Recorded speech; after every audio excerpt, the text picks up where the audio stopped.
If we lose this deal, Connor whispered, you'll be back translating restaurant menus.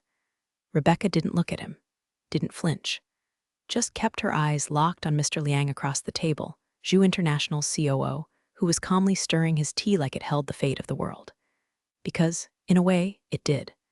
12 men in tailored charcoal suits sat along the lacquered conference table in OrbisTech's Shanghai office. Hadn't blinked since Connor barged in 15 minutes late, reeking of Palo Alto arrogance and sandalwood cologne. The man thought charm was volume and that negotiations could be bulldozed with tech bro metaphors. He introduced himself with a wink and a joke about taking this merger to the moon. Mr. Liang hadn't even acknowledged him. Rebecca spoke again, crisp and precise Mandarin flowing from her lips like a knife being unsheathed. Understand the importance of maintaining local operational autonomy. That clause would remain untouched. Mr. Liang nodded, barely. His colleagues exchanged whispers. The stakes were tectonic, a long-term logistics and AI integration deal worth $180 million over 5 years. If it fell through, OrbisTech's entire Asian expansion strategy would collapse like a cheap card table in a windstorm. Becca had been living and breathing this deal for 11 months. Zhu International trusted her because she listened, because she understood. She knew that in Mandarin, silence was not weakness, it was strategy. She knew to bow slightly deeper than she had to let pauses stretch until the other party filled them. And more than anything, she knew how to shut up when it counted. Connor, however, did not. Let's circle back on that autonomy point, he blurted, switching to English. I think we're giving away too much here. We've got leverage, a rustle of fabric. One of the Zhu attorneys adjusted his glasses. Mr. Liang's smile flickered and died. Rebecca kept her voice level. As we discussed previously, I wasn't at the previous meeting, Connor said louder. So let's reframe it. Like it was a TED talk and not a cultural minefield where one false syllable could cost the company $250 million. Rebecca inhaled through her nose, slow and silent. She could smell the cheap plastic of the conference room chairs, the faint bleach of the polished table, the overpriced coffee burning in the hallway. It all reeked of corporate performance art, and Connor was the lead clown. She turned back to the Zhu team and said in Chinese, "Let me briefly explain the context." A few of the Zhu executives relaxed visibly. One even smiled. Good, she thought. Let them see who's fluent and who's flailing. Connor wouldn't stop. He leaned over to her, voice dripping with patronizing glee.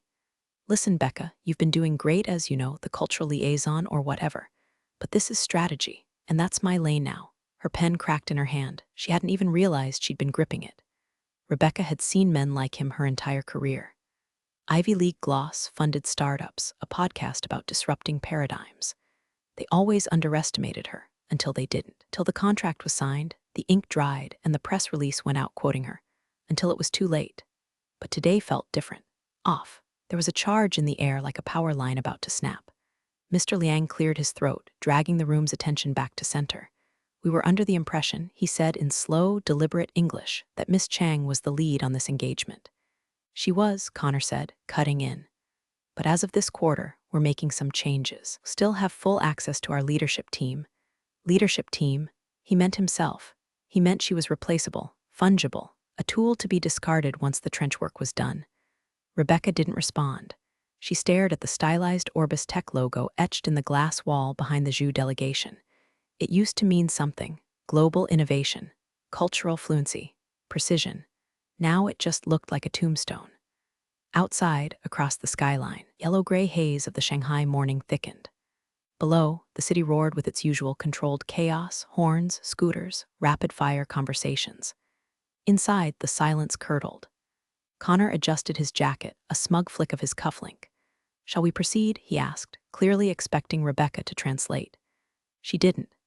Instead, she looked straight at Mr. Liang and said, in perfect, unhurried Mandarin, "It's clear the leadership structure has changed. We take a short recess to recalibrate expectations." Mr. Liang gave the faintest nod. That would be wise. As the Zhu team rose, Connor beamed like he'd just nailed a quarterly report. Rebecca stood slowly, gathering her folder, her jaw tight. She hadn't told anyone, not legal, not her assistant, not even her sister, but she'd already started drawing up exit plans 3 weeks ago. A whisper from a contact at Zhu. An exploratory call. "Do you ever consider?" they'd asked. She hadn't answered then. But now, after this farce, After being reduced to cultural liaison while this overconfident frat ghost hijacked her life's work, now she had her answer. The moment it happened was so absurd, so perfectly idiotic, Rebecca actually thought she'd misheard him.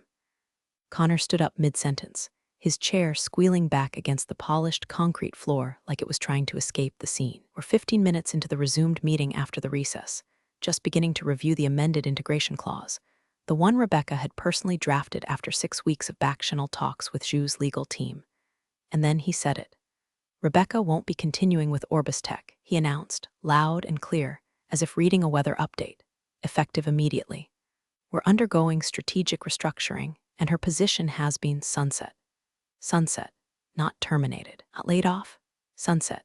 Like she was a damn PowerPoint slide being phased out for a newer, shinier template. The room stilled.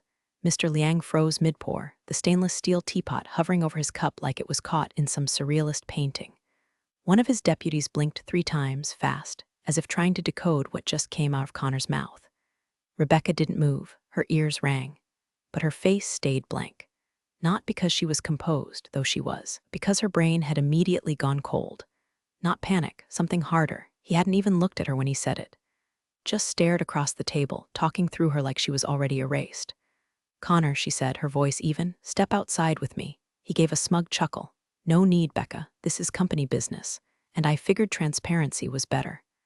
No secrets, right? She saw it then, the little twitch in his jaw. He'd planned this. Waited until the highest stakes negotiation of the year was underway, with all eyes on the table to pull this stunt. Publicly humiliate her. Assert dominance. Cement his control. She was the chess piece he was sacrificing for spectacle. Her chair scraped back slowly as she rose, not in a rush, not reacting. Her body moved on instinct, every gesture taut with the fury she refused to show. I see, she said, turning to the Zhu delegation. Apologies for the disruption. This was unexpected. She slipped into Mandarin before Connor could interject. Please forgive this sudden development. I understand this may be concerning to your company. Liang didn't reply, but he watched her, not with confusion, not with pity, with interest. Rebecca caught that flicker behind his eyes, like he was watching not a car crash, but a metamorphosis. Connor cleared his throat. Let's stay on track, he said, clapping his hands together. Got a proposal on the table. No one moved.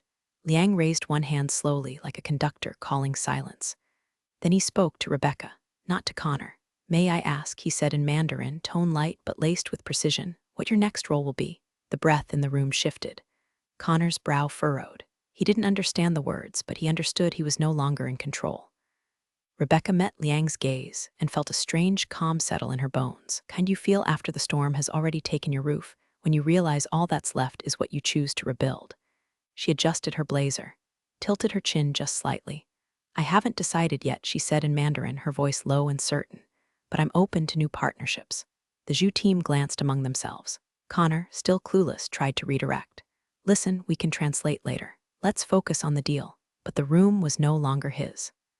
Liang stood, slow and deliberate, and addressed his colleagues with a single word. Chinese letter, Chinese letter. Break. They rose in unison, leaving their folders untouched. Mr. Liang lingered just long enough to glance back at Rebecca and offer the barest nod, respect, not sympathy. As they filed out, Connor turned to her, voice low and triumphant. You should have seen this coming.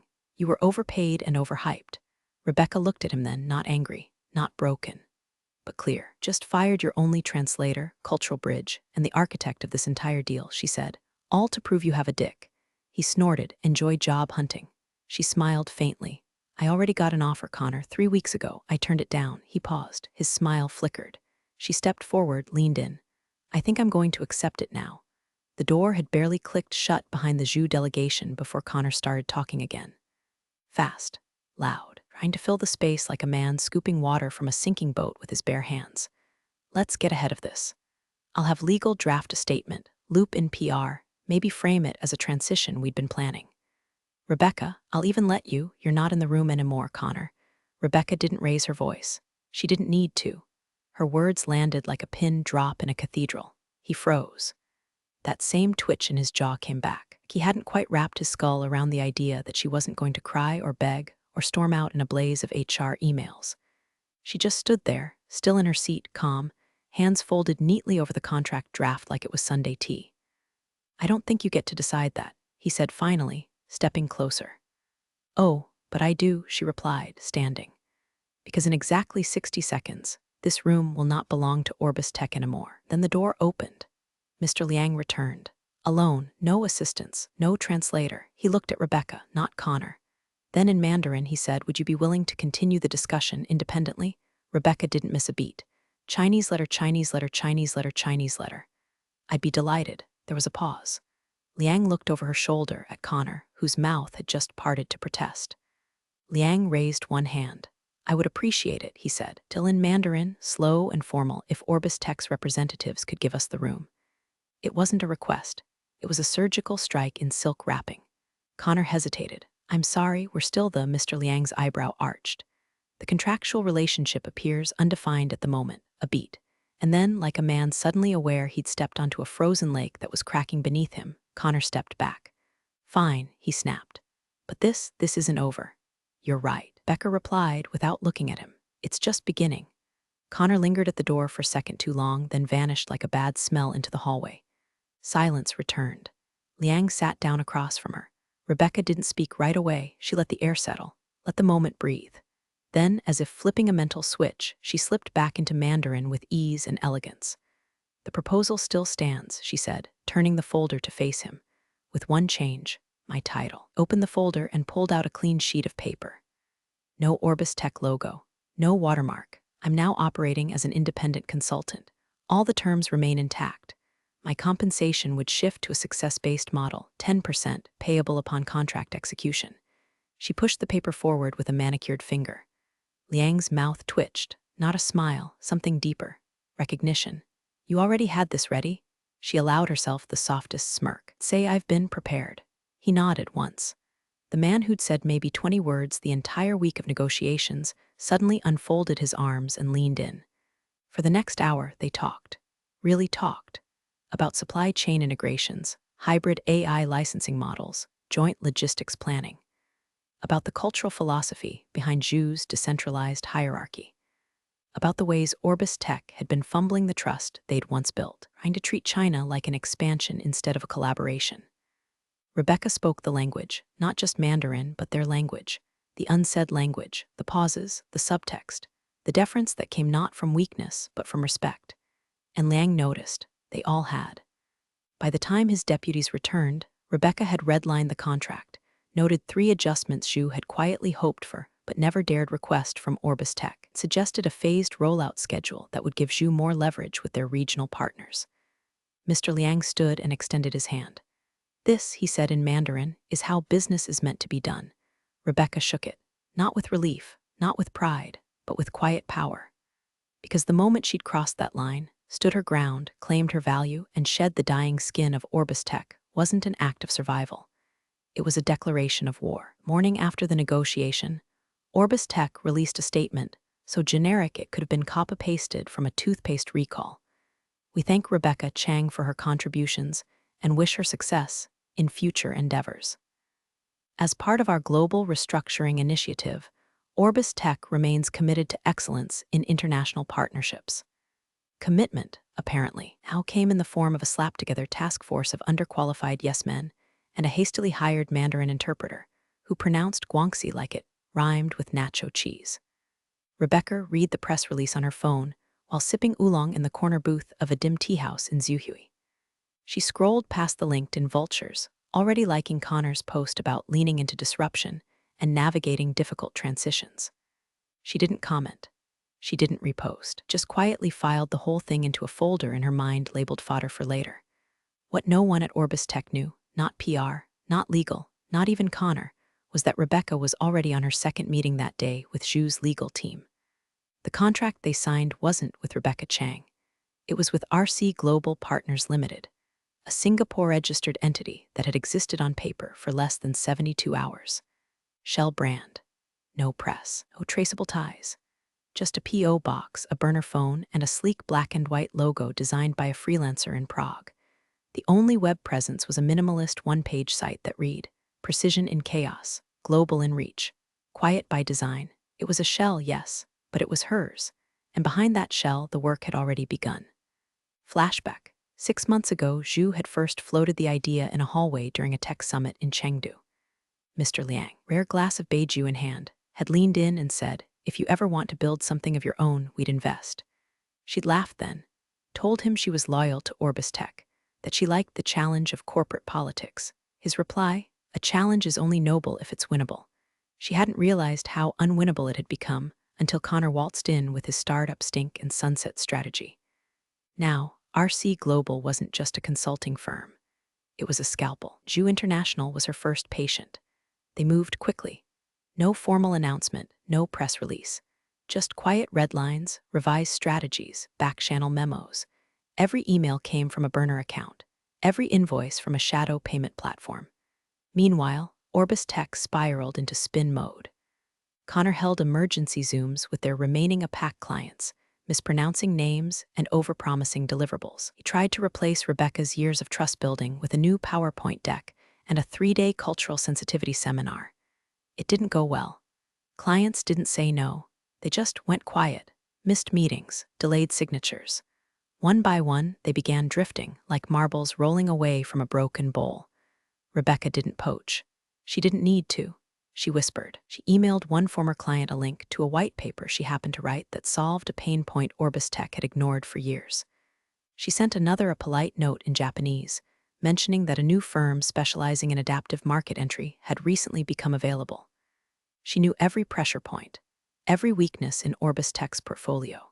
She'd built the damn thing, and so she began unbuilding it, not loudly, not with lawsuits or headlines, but quietly, methodically, like erosion. Each client she lured away became another stitch in the skin of RC Global.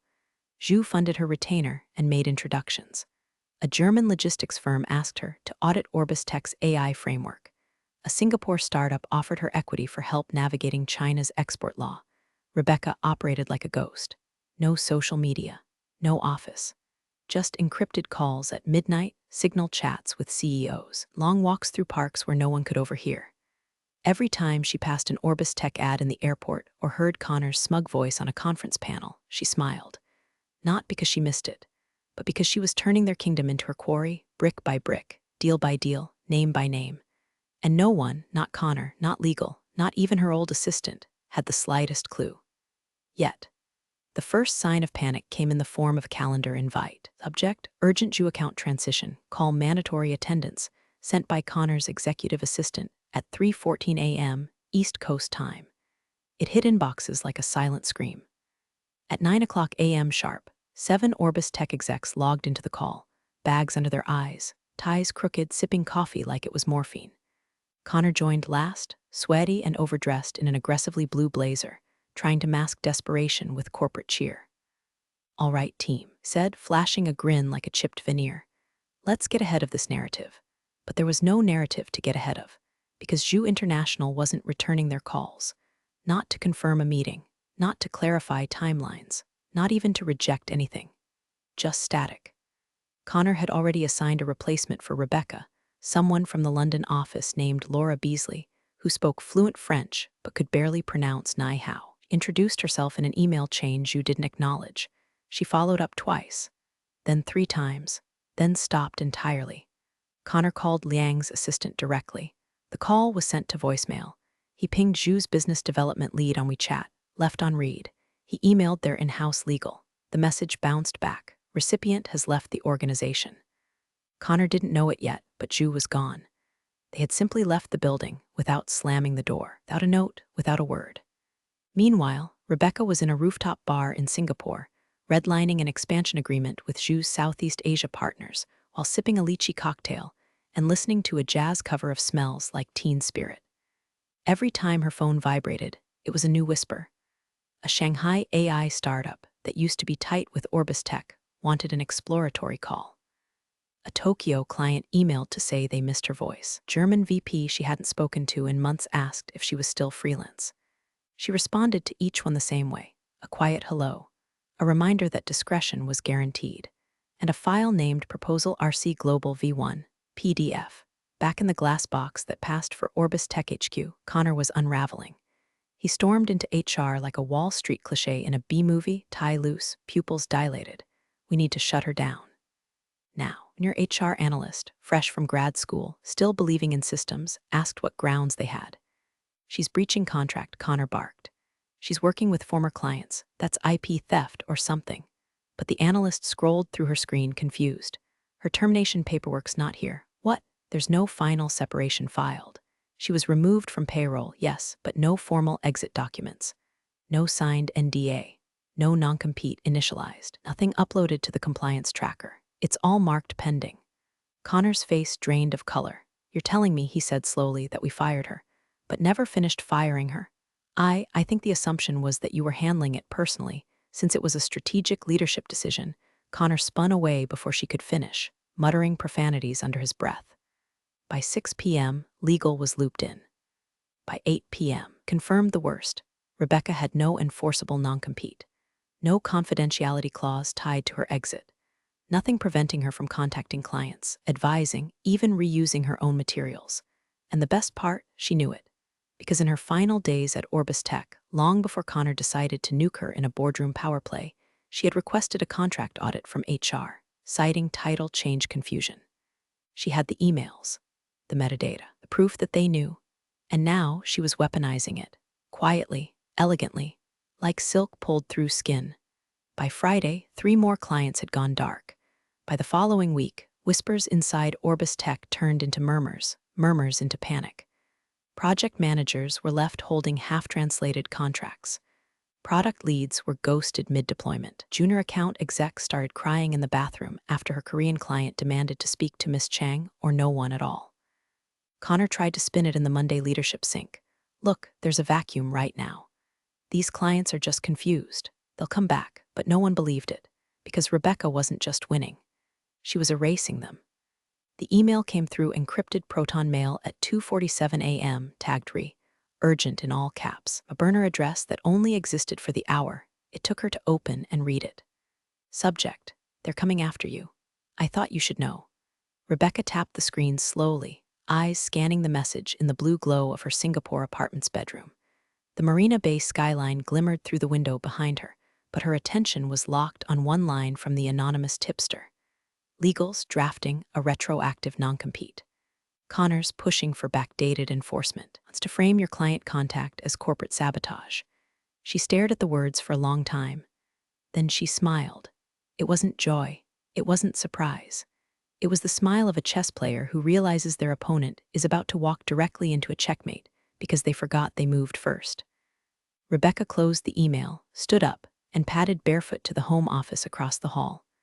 She powered up the sleek, custom-rigged tower she used for sensitive work. No cloud, no logs, just raw local firepower and a mirrored backup drive locked in a hidden drawer. From a labeled folder titled Orbis/contractual/term/revisions, she opened a PDF dated 6 weeks before her termination. It was an internal compliance request. To HR at OrbisTech Corp. From Rebecca Chang at OrbisTech Corp. Subject: confirmation of contract update following title adjustment. The message was polite. Meticulous. It asked for documentation regarding her contract obligations after her VP title was restructured under Connor's strategic vision. HR had promised to follow up. They never had. A week later, she followed up again, and again. 3 emails, 1 official Slack ping, all saved, all timestamped. No NDA, no non-compete, no addendum filed. And then came the nuclear core, a CC'd message from Connor himself, sent 2 days before the negotiation implosion, saying, I'll take care of Rebecca's exit. We don't need to waste legal's time. Just cut her access. It was overreach. Corporate vanity dressed in efficiency. And it was fatal. She zipped everything into an encrypted archive and attached it to an email. To Alina Baisha, Attorney Corporate Defense, Subject: potential escalation, please review. Attached. The second email took longer to draft. Natalie Huang at BusinessWeek.com. Subject: OrbisTech's quiet collapse for your eyes. Only Natalie Huang had reached out months ago, back when Rebecca was still at OrbisTech. She'd been sniffing around layoffs, missed targets, questionable back-channel deals. Rebecca had politely declined to speak then. Now was different. Now, she wasn't protecting anything. She was clearing the runway. The email was surgical, not bitter, not dramatic. Just a breadcrumb trail of receipts, dates, threads, actions taken, red flags ignored. She mentioned that an internal audit had been quietly requested by several shareholders regarding strategic miscommunication in a pack. She included one line at the bottom. If you'd like to see what a weaponized oversight looks like, call me." Then she closed the laptop, walked into the kitchen, and poured herself a glass of still water with a twist of lime. She didn't toast. He didn't post anything cryptic on social media. This wasn't a victory lap. This was positioning. Later that morning, Alina called. Her voice was sharp, dry, surgical. "They're bluffing," she said. "Connor's legal threat would evaporate in discovery. We have documented intent, failure to execute, and demonstrable harm if they try to retroactively pin this on you." "Good," Rebecca said, "but I don't want them to back off." Silence. "Then, what do you want?" "I want them exposed. I want this mess named. I want every investor who backed Connor's so-called vision to see what it bought them." There was a pause. Then Alina's voice shifted into the cold hum of compliance machinery. "Understood." By the end of the day, Natalie Huang responded. "I've heard rumors, but this is smoke with a bonfire underneath. I'd like to meet, off the record, for now." Rebecca leaned back in her chair, crossed one leg over the other, and stared out at the late afternoon skyline, its glow bleeding into the horizon like a match held to paper. Let them come. Let them draft their desperate legal memos, their boardroom lies, their late-night PR spin. She'd already prepared the blade, and now they were walking toward it. The press didn't scream, it whispered. It started with a 5-line blurb buried in the international business section of the Straits Times. Zhu International has entered into a strategic partnership with a boutique consultancy based in Singapore. Sources close to the matter say the firm will oversee Zhu's Asia-Pacific integration strategies moving forward. No name, no logo, no direct mention of OrbisTech, but insiders knew when RC Global's IP address pinged on 3 different data rooms that used to belong to OrbisTech. They knew when Zhu's procurement team issued a blanket cancellation of all pending license renewals. They knew when the legal department at OrbisTech received a 7-word reply from Zhu's COO. "We are moving in a different direction." By noon, the whispers reached New York. By 4 p.m., OrbisTech stock had dipped 6%, low volume but sharp twitch in the bloodstream, enough to catch the eye of traders trained to smell blood under the perfume of quarterly optimism. On Slack, OrbisTech's opaque channels were ghost towns. No client updates, no wins. One post simply read, "Does anyone know where Laura Beasley is?" No one replied. At 6:18 p.m., Business Week published an article. Title: OrbisTech in Transition. What's behind the Zhu disengagement? It was soft. Careful, kind of story that doesn't burn the house, just flicks a lit match at the curtain. But halfway down, buried in the context paragraph, was the first crack of thunder. Sources familiar with the deal suggest Zhu's new advisory partner includes former OrbisTech executive Rebecca Chang. Rebecca was in Jakarta when it dropped, waiting in a quiet tea salon tucked behind a rooftop co-working space. Her assistant showed her the article on an iPad. She didn't flinch and smile. She simply sipped her jasmine tea and asked, "Have they issued a response?" "Not yet," the assistant said. Rebecca nodded once. "They will." Across the ocean, panic bloomed inside OrbisTech like a gas leak. Connor paced outside the glass walls of the executive suite, barking into a phone, sweating through a monogrammed dress shirt. "We need a statement, a denial. Something, anything." But legal stalled, PR ghosted, and investors started calling. The dip had turned into a slide, 9% by morning. Not catastrophic, but sharp enough to rattle the board. Shareholder chats lit up with phrases like negligence and structural incompetence. That afternoon, Rebecca's phone rang. Private number, old ringtone, she answered. "Rebecca, it's Martin. Martin leaving, early investor, founding board member," and tore from her early days in San Francisco when she was still doing 15-hour strategy decks and drinking gas station coffee for dinner. "Didn't expect to hear from you," she said. "You always knew when to keep your powder dry," he said. "I respected that." There was a pause, wind noise on his end. Then, with the gravity of a man who'd seen too many balance sheets bled out by ego, "Can we meet?" She didn't ask why. She simply said, "Singapore or Hong Kong?" "Hong Kong." "Quiet place? No reporters. Tomorrow?" "I'll send the plane." They hung up without goodbye. Later that night, Rebecca walked the length of Clark Quay alone, the city humming soft and humid around her. She passed glowing billboards pushing OrbisTech's latest AI rollout. Seamless futures, powered by us. But the image felt brittle now, like a mask melting in the heat. She wasn't dancing yet. She hadn't uncorked champagne or written her final line, because the climax wasn't a headline. Not yet. It was a meeting. a hand extended in private, and a chance to aim higher than she ever could from within the gilded cage of OrbisTech. Connor's hands shook as he flipped through the printed NDA packet, dozens of pages, legally dense, all bearing the same curious line buried deep in the boilerplate: RC Global Partners Limited. May be consulted independently for strategic oversight, subject to mutual confidentiality.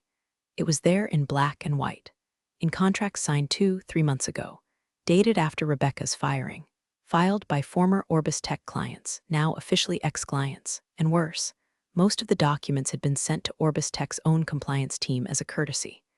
Connor slammed the folder shut and barked at his executive assistant, "Get me a call with legal. Right now." But legal was already on with Martin leaving. Connor stormed into the shareholder meeting 2 days later like a man expecting a mutiny, but still hoping he could bluff through it. "Before we begin," he said, trying to smile, "I want to address some noise that's been circulating.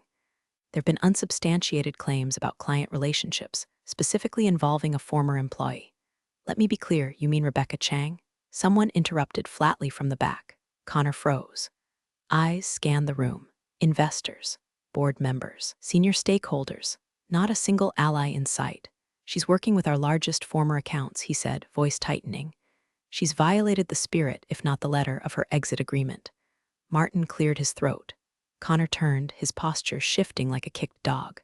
"Martin, I was just about to." "No, you weren't." Martin stood slowly. "You were about to spin it." He pulled out a leather folder, unbuttoned it, handed a stack of documents to the general counsel, seated at the head of the table. "Emails," Martin said, "from you, confirming you'd handle her exit personally. No HR involvement, no contract finalization, no legal oversight. You fired her mid-contract without process, and now you're blaming her for walking out of a door you left wide open." Connor's mouth parted, no words coming out, just that soft static silence that falls when a man realizes his spotlight is no longer a stage, it's a heat lamp. Another board member flipped through the documents. "She was never bound by a non-compete," he said. Martin nodded. "And her firm is doing precisely what we used to hire her for, only better and for more clients." Connor tried to recover. "So what? We just let her dismantle us from the outside?" "No," Martin said. "We ask how she did it, why we let you run things straight into the ground while she quietly ate your lunch." Silence. Then, softly, "She's agreed to testify at the ethics review next week," Martin added, voluntarily. A ripple moved through the room. Connor's face cracked, panic creeping in under the lacquered smugness. "You talked to her?" he asked. "You reached out to her personally?" Martin didn't answer him. He looked to the others. "She's calm, focused, uninterested in revenge, fully prepared to clarify what she experienced here, what we all missed while chasing quarterly illusions and inflated leadership resumes." Connor looked like he'd been exiled from his own body. Later that evening, a junior board liaison reached out to Rebecca with a quiet offer: a high six-figure settlement if she would agree to sign an NDA and walk away from the ethics review. She declined in 2 sentences. "I'm not looking for money. I'm looking for truth. See you Tuesday." She didn't CC her lawyer. She didn't BCC the press. She didn't need to. This wasn't scorched earth. This was clean air, and she was finally breathing it. It dropped at 7:03 a.m. Singapore time. The headline was surgical, precise, bloodless, and terminal. Implosion at OrbisTech. Insider accounts reveal chaos, cover-ups, and one consultant's quiet coup. Byline, Natalie Huang. 10,000 words, names, dates, memos, screenshots. Rebecca's name appeared for the first time in public as the founder of RC Global Partners Limited, the boutique consultancy quietly absorbing OrbisTech's Asia-Pacific portfolio one contract at a time. The story traced everything: the silent exits, the client migrations, the missing paperwork, the weaponized incompetence. Connor's public firing stunt immortalized in a subheading: strategic restructuring or executive ego. Within 2 hours, article trended on LinkedIn, Bloomberg, and Twitter. By noon in New York, OrbisTech stock had dropped 18%. Trading halted by afternoon. The quarterly earnings call, scheduled for 9 a.m. Eastern, was already dead before it began. The call opened with static. Then a voice, someone from investor relations, trying to spin a narrative of unexpected headwinds and client realignments. But every analyst on the line had already read the exposé. No one was buying the script anymore. And Rebecca, she wasn't listening. She was sitting in a glass conference room 47 stories above Raffles Place, sunlight bleeding across the marble table, Singapore humming below her like a heartbeat. Across from her, on a crisp, lag-free video call, sat Zhu's North American expansion team, flanked by legal, operations, and translation. She didn't need the translator. "We're thrilled to finalize this agreement." Man on the other side smiled and replied in Mandarin. "It's not every day we get to say we're closing the largest logistics integration deal in our company's history." The numbers were staggering, nearly triple the size of the original OrbisTech deal. 3 regions, multi-currency, multi-year, full strategic control delegated to RC Global. No middlemen, no weak links, no Connor. Her assistant entered silently, setting a tablet beside her. On screen, a live graph showing OrbisTech's market cap bleeding red across the hour. A push notification blinked at the top. Connor Baines placed on administrative leave pending investigation. Rebecca tapped it closed without reading further. She looked back at the call.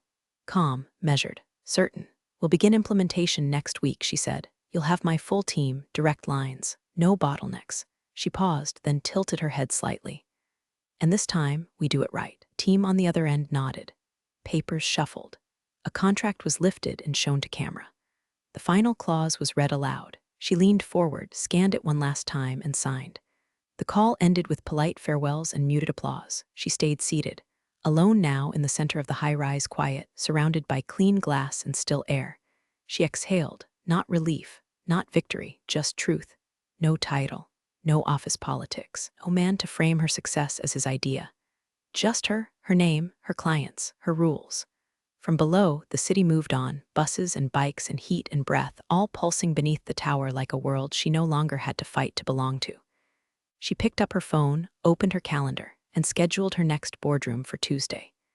Then she smiled. Let's begin. Thanks for joining the fun, you office survivors. Subscribe for more switch-flicking drama. Let's make your former coworkers sweat.